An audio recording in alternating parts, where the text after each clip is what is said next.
video about Foxy. She's a bigger girl this time of year, but this video is going to be about legging her up for the spring, for riding season, whenever that may be. So in a nutshell, how this works is that we do want to warm up the horse gymnastically. It's really important that we realize trail riding is a gymnastic activity, a athletic activity, and that it's advanced. So we want to put the different buttons on our horse before we go out on that ride, or weeks before we go on that big ride, to make sure that we can be a leader for them in the future. So I break the horse up into pieces, the head and neck, the shoulder, the rib cage, and the haunches. Once we start to gain control, forward, backwards, left, and right, for example, of those body parts, we're able to start to progress in the realm of leadership and partnership. So here she's anticipating me here, just giving the head and neck. I'm going to just bring in the snaffle bit pressure, about an ounce of pressure, to where about my leg would be in the saddle here. And it's okay if they move. You're just going to wait for her head and neck to really soften. You're going to really want to enhance the feel in your hands, to feel when she releases that pressure. You'll feel that, and then you don't want to reel her in like a fish. You want to be really forgiving. Reward that. Horses get a reward from the release of pressure. So I'm going to start to talk about these things with that in mind. It's really important. And then once I start to mobilize these other body parts, I'm going to describe where your hands would go. And then as we start to progress, we do have certain rein aids that I mimic. For example, we have an opening rein. We have a direct rein. We have a neck rein. We have a indirect neck rein. And more on that when we start to talk about the oh so important leg yield or shoulders in activities. And those are going to be what helps your gaited horse really frame up for gaiting. So before we get to framing up for gaiting and getting the best out of our horse, we do need to talk about softening, feel, and moving the horse's body parts to gain that kind of flexibility and gymnastic ability that these horses need to perform appropriately, carrying our body weight plus the saddle's body weight and anything extra we bring with us. So it's very important to realize that. They don't naturally carry themselves with the most athleticism if they weren't ridden to athleticism. So once we get to athleticism, then we can ask the horse all sorts of things and be really, really good at it. Next, other than softening, and I do want to soften the head and neck on both sides. For timing constraints, I'm not going to do that. There's more on rein aids and leg aids in some of my other videos, but this is primarily what this horse knows. So very important to consider those other videos. If I bring my hand open, I'm now asking this leg to step open for me. Okay? And I might want to do that several different steps. You notice I just asked for one step, and then I kind of stopped. She thought maybe she was going to walk off too, and you just take a step, release, relax, try again. And repetition is going to be your best helper in terms of gaining athleticism and gaining flexibility over time. So start off by rewarding small steps, 1 or 2 steps, and then progress to asking more steps.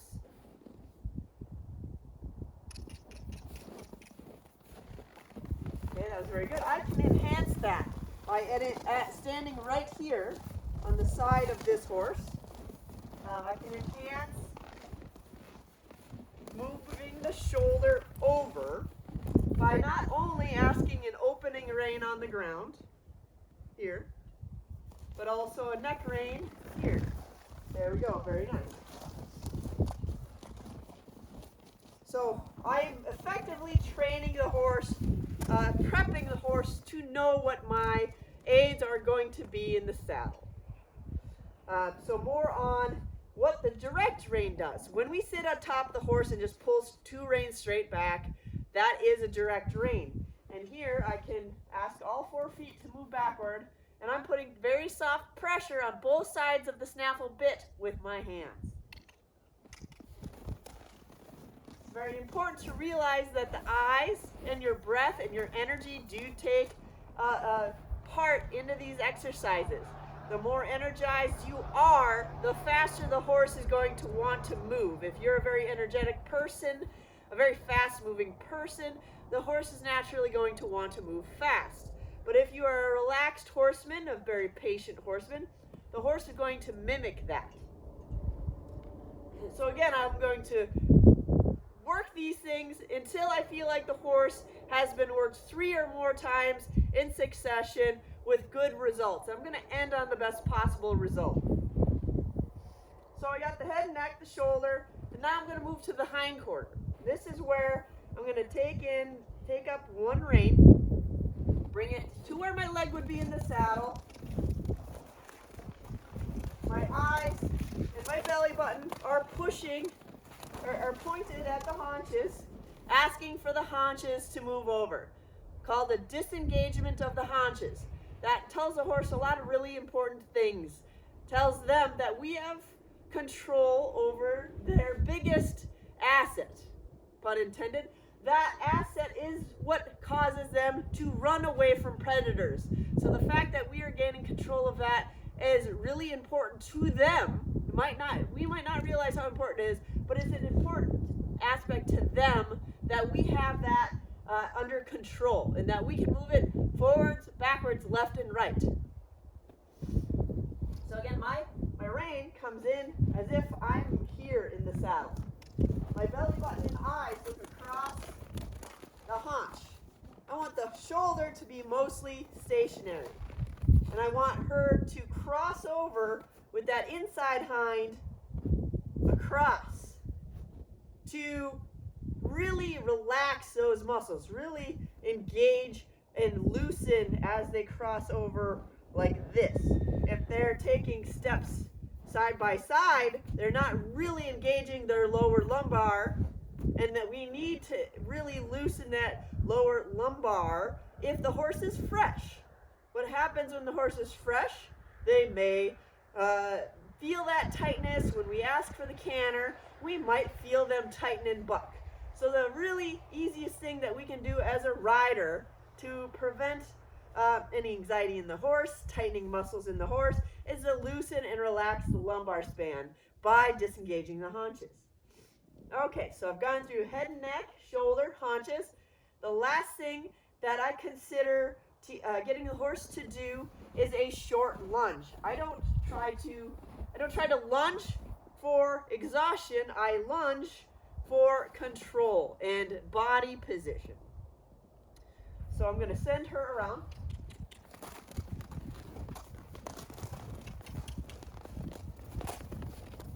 Now notice that I am moving my belly button around the circle as well. My body, I have to remain energized as well. I can't just stand here like this and expect the horse to have forward energy when I'm not providing any input as a statue. I want them to respond to me giving them energy. That is part of the leadership, leader, and follower idea here. If I have energy,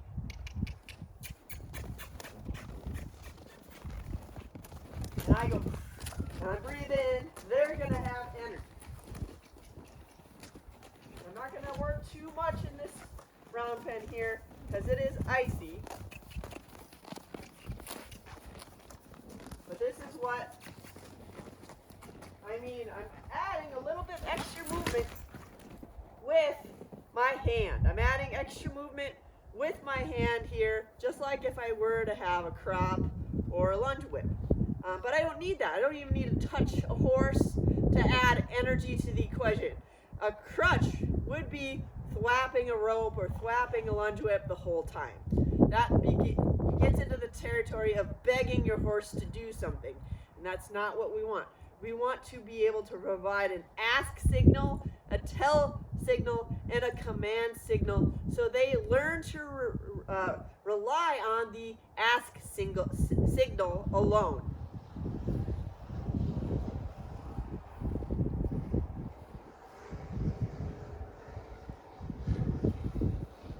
So now that I have that, I'm going to work on something more advanced, something more appropriate for this kind of horse.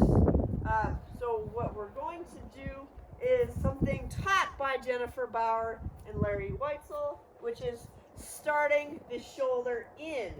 And so she's soft in the face. If I'm able to put an ounce of pressure on the snaffle bit on one side, I should be able to ask for her head to lower and balance. We haven't done this in a little while, but if I put just an ounce of pressure, I'm starting to ask her to respond to pull pressure. And this is important because we want the horse's spine and poll to be almost in alignment for balance. Think of a teeter-totter balancing perfectly. A horse's head that's too low or too high is going to affect the overall balance. And if I move the horse just a little bit, it does help her understand what I'm getting at. I'm just asking for a few steps while I just put about an ounce of pressure.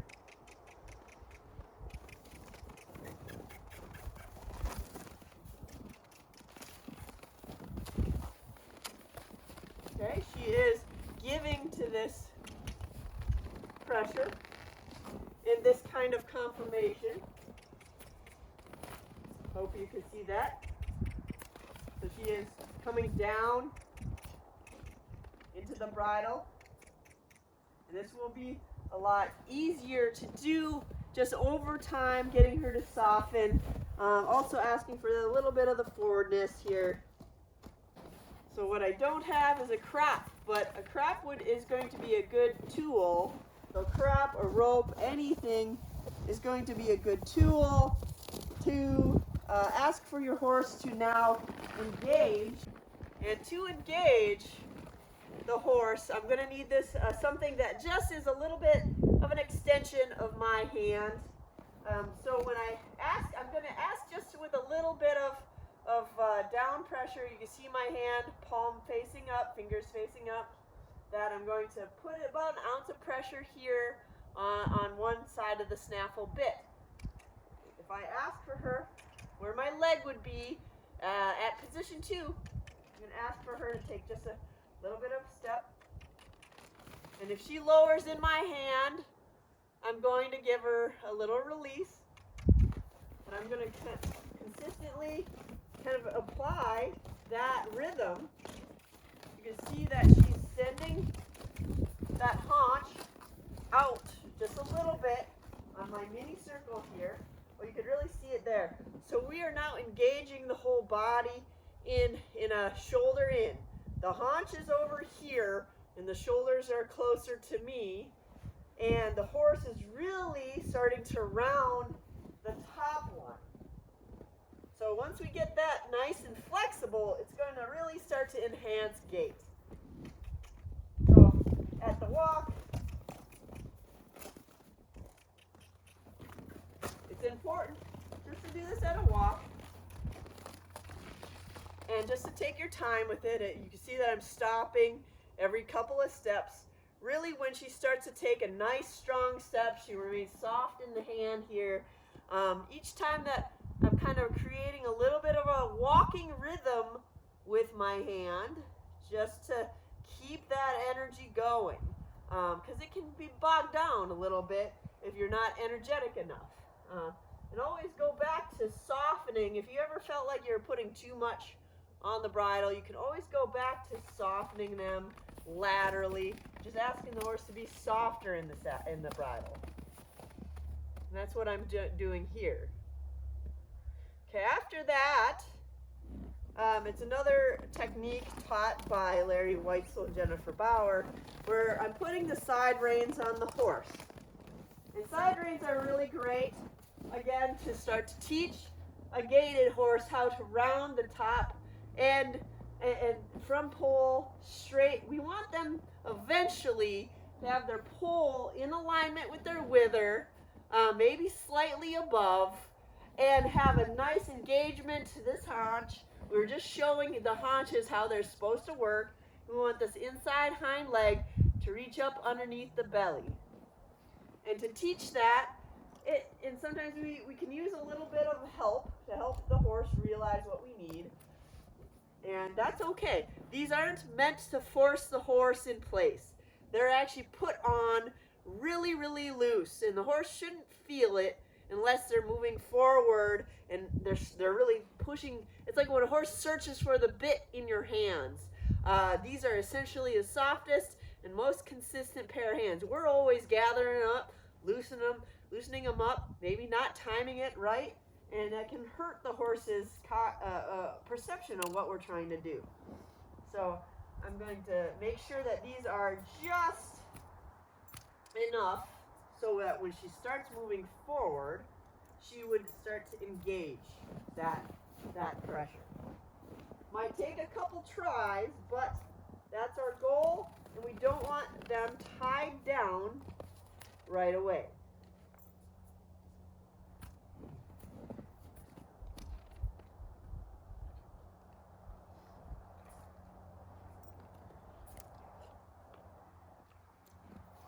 And the horse can become more and more athletic as time goes on.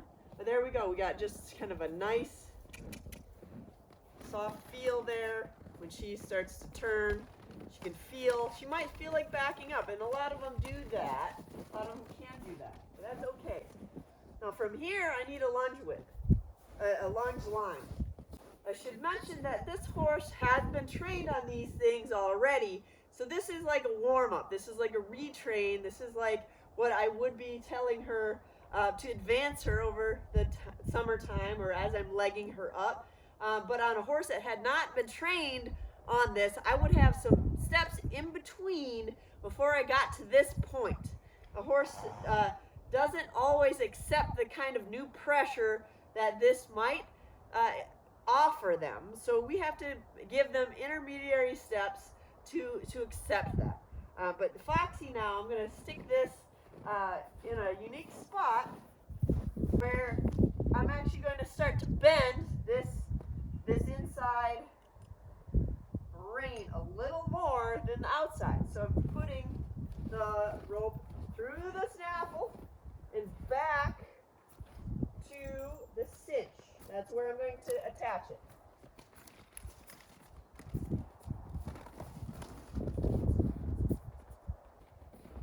So you can see here that the lunge line goes through the snaffle bit and attaches down to the cinch ring.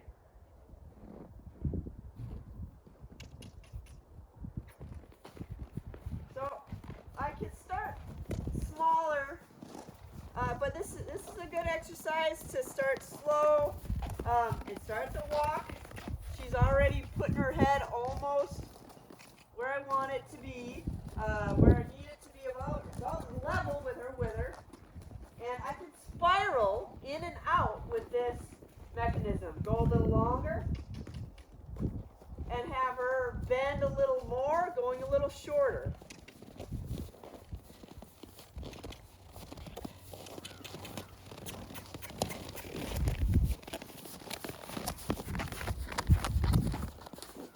So the next, other than spiraling, stopping and going, gaiting and walking, all the active transitions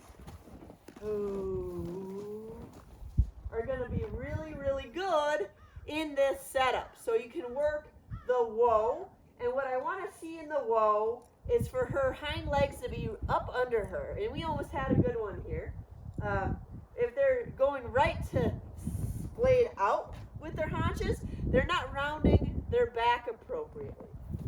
So working on the stop, working on the go is going to be really, really good. working the upward and lower transitions. I will put her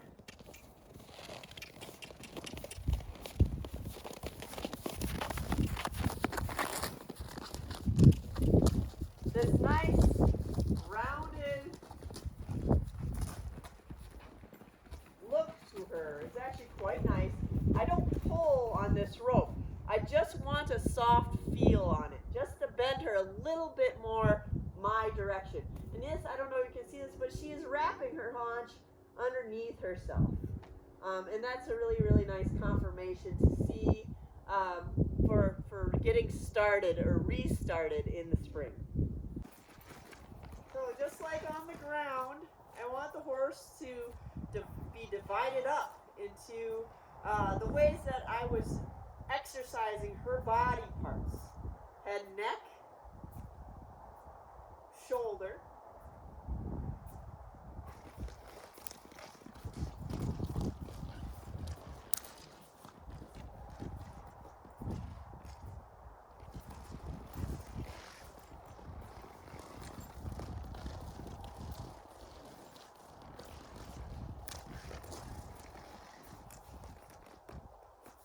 the rib cage, which I'll get to in a second, and disengaging the haunches.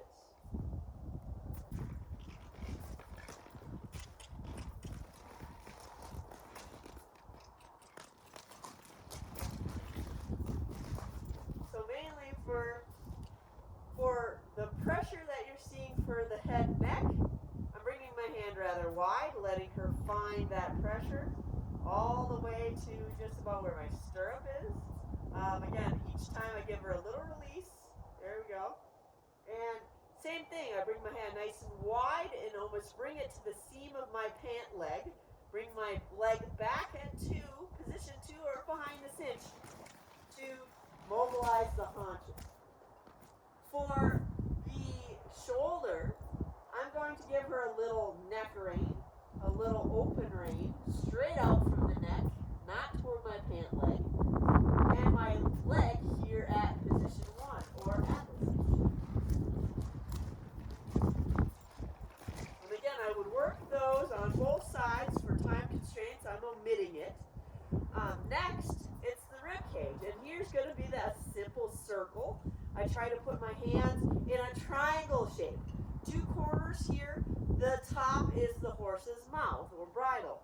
So here I'm going to frame up the horse underneath my body with my triangle shape. And my inside leg is just on the tips of her hair at position 1 or at the cinch. My outside leg is just a hair back, closer to the back cinch, but definitely not up by the shoulder like this leg would be up by the cinch. So there is my nice circle where I'm bending the rib cage. And here's where I can start to ask the horse to do a shoulder in, just like we did on the ground, where I'm going to just bring it up my inside rein. And here's what's very important. Your inside rein is now doing something that I call up to the outside shoulder. This is an invisible line where your hand doesn't actually come up and touch your outside shoulder, but that invisible line to activate the indirect rein, it's putting pressure on the inside of the horse's neck. So watch as I come around.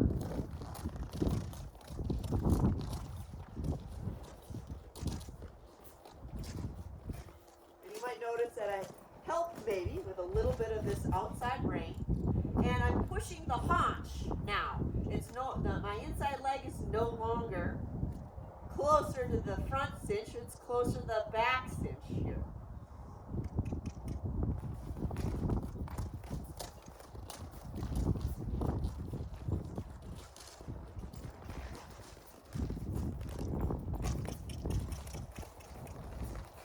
And I want that haunch to be on its own outer circle and the shoulder to be on its own inner circle.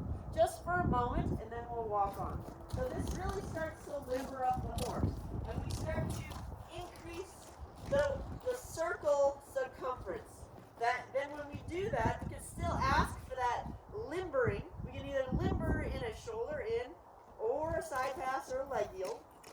So here's where I'm going to really apply that indirect rein and push a lot more of my leg closer to the cinch when I want the whole body to move sideways. So using these aids for side passing and leg yielding is going to help the horse round up. You see as she's starting to round up. And bring up the wither so gaiting can happen in a very athletic way.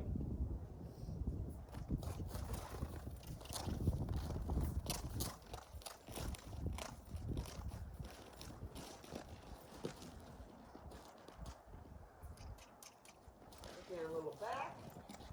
I'm actually helping the horse back in a forward way by walking forward first, taking 2 direct reins, and lifting up my seat just a little bit. She rounds up into that back. So now I'm going to work this bigger circle. Just gait a little bit. So this is going to work the transitions now on that bigger circle. It's great to just get up to gait, feel it become smooth to you, to your favor. Nice, slow, collected, and easy, and then come back down to a stop. Reward that really nice feel as you're reconditioning a horse. If you just ride it for 15 minutes, you're losing the quality of the movement. That's true for any horse.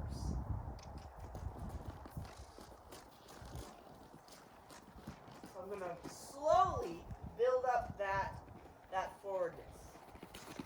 A nice forward walk. I'm going to work that forward walk and then bring it up into a nice easy gait once it produces itself.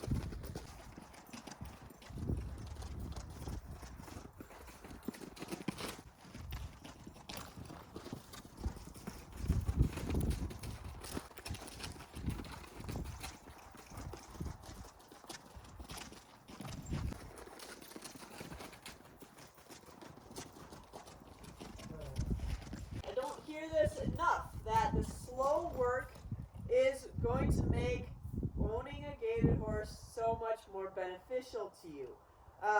Working a horse from slow walking to fast walking to even faster walking and then finally the gait and then stopping is going to benefit your horse so much more. So that walking with speed is going to be your best friend. And if you have to, break it down and do a leg yield if the horse just isn't quite balancing for you. But that means that you're like, this gait is not smooth. The horse is doing something different than I want it to do. So that's where I bring the horse down to a walk and start to do a lot more leg yielding in circles to help the horse balance and then move back onto a bigger circle and to gait a little bit more with that flexibility in mind. The conditions today are not offering a lot of forward movement for me. A slow gait is where I would safely want to be. Unfortunately, I can't demonstrate some of these skills for a canter, but it is going to be the same type of skills for the canter where you're going to lift up your inside aids and almost shoulder in or haunch in or leg yield to help the horse build balance so that they can perform the gait you want at a more smooth or more balanced, safer, slower. All of these things can be enhanced with more lateral movements. So that is going to be really, really good. And again, taking a horse outside of a pen after a week or so is going to offer a lot more help. That forwardness a horse is going to get by just being outside of the pen and going somewhere is going to be fantastic. Find a nice, easy, sloping hill to start to condition a gaited horse on, because that easy hill is going to drive those haunches just by the mechanics of the hill, drive those haunches up the hill for more balance, more gait, more smoothness out of a horse when